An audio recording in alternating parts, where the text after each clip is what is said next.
Hello everyone, welcome to my channel. Today we will see loops in Python. So in Python there is two type of loops, and that is for loop and while loop. So here let's create a for loop in Python. So here for I in range, suppose I want to give 1 to 6.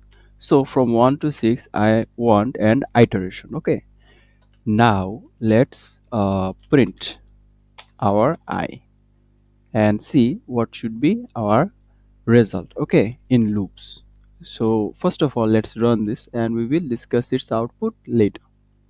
Here you can see 1 2 3 4 5. Now here what is it is happening.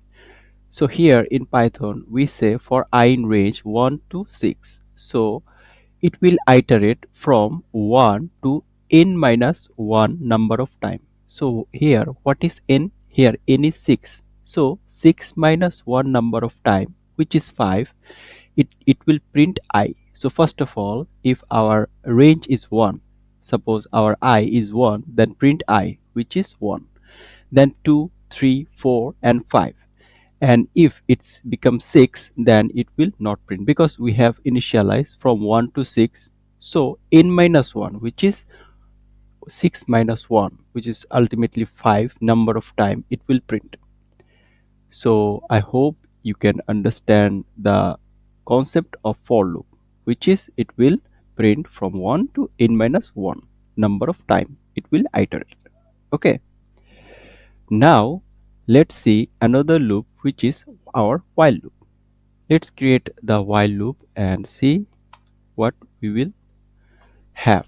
So in while loop, suppose I am initializing I is equals to 1 while our I less than or equal 5, then print I and our I and increment I to 1. Now here let's execute this first and we will discuss its output later. Then here you can see we have the same operation as we have done for loop. It is printing 1 2 3 4 and 5. Why it is printing? Let's see it. Here I is equals to 1. Now here I is equals to 1, yes, this condition it is fulfilling, so it will print I, which is 1. Then we increment I's value, which is 2. Now I becomes 2.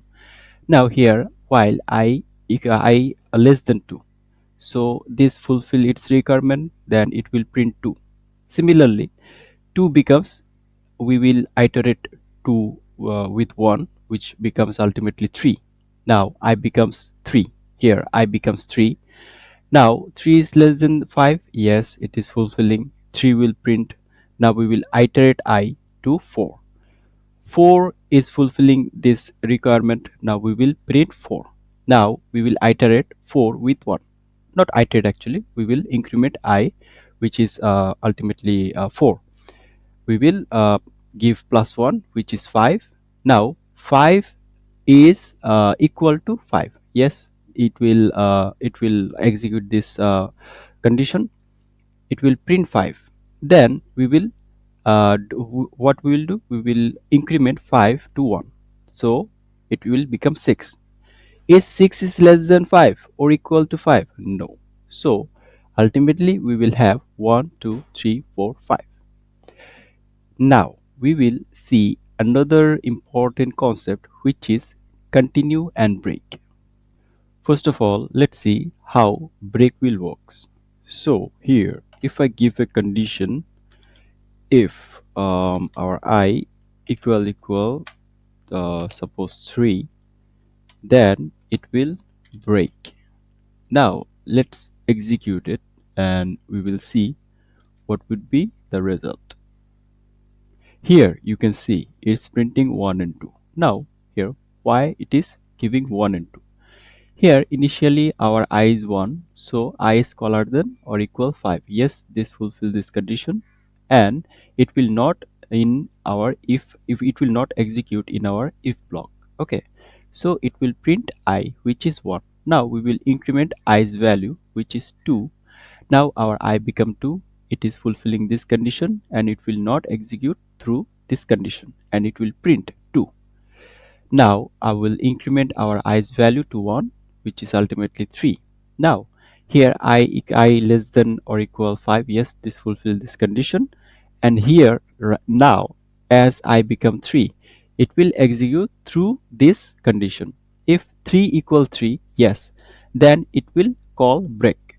So what is the meaning of break? Break means you will exit the program instantly.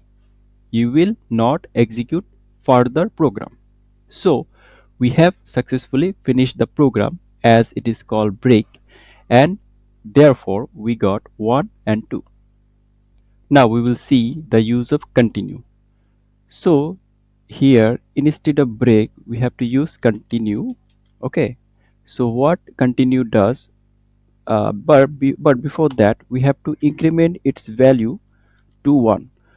So the correct way to use continue here is to make sure the increment happens before the continue skips the loop. Now let's run this and see what we will have our output. So here you can see 1, 2, 4 and 5.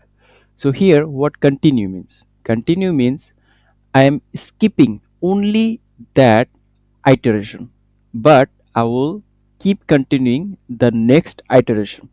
So here I am skipping I equal 3. I will skip its third iteration, but I will continue its fourth and fifth iteration. Now let's see how we get the result 1, 2, 4 and 5. So here I equals 1. Yes, this fulfills this condition and it will not execute through this portion of our program and it will print 1. Then we will increment our i's value to 2. Yes, this fulfill this condition I less than 5. Now it will not go through this condition and print 2. Now we will increment our i's value, which is 3. Now 3 is smaller than 5. Yes, it is fulfilling this condition. Now it will go through this portion of program, which is I equal 3. So as soon as we get I equal 3, we will increment its value to 4 and it will continue. It will continue its execution and we will print its value 4. Then we will continue, we will increment its value to 1, which is 5. Now 5 is smaller than or equal 5. Yes, 5 equals 5. Yes, it is fulfilling the condition. It will not execute through this and it will print 5. Now we will increment its value to 6. So 6 is less than or equal 5. No. Now the loop will exit. So in this way we have 1, 2, 4 and 5. Now let's see how break and continue works in our for loop. So we will comment it and we will uncomment that. Now let's do one thing, and this is if I equal 3, then we want continue. Now here what will happen? Let's see. Let's execute the program. So here we can see 1, 2, 3 and 4 here. So here it is saying I will execute from 1 to 5 as it is from n minus 1 number of time, which is 5. So this loop will execute from 1 to 5. Now as soon as it is finding I is equals to 3, it will continue, which means continue your execution but skip this portion. Okay, so it will skip its third iteration but it will continue to the fourth and fifth iteration. So in this way we have 1, 2, 4 and 5. It will skip third iteration. Okay, now we will see the use of break. Okay, so instead of continue we will give break. Now let's see what it will happen, it will execute. Now let's continue. So here you can see it is giving 1 and 2. Why it is giving 1 and 2? Because it is iterating from 1 to 5. Now as soon as it will find 3, suppose our I is 1. Okay, it will not go through this program and it will print 1. Now our I equals 2.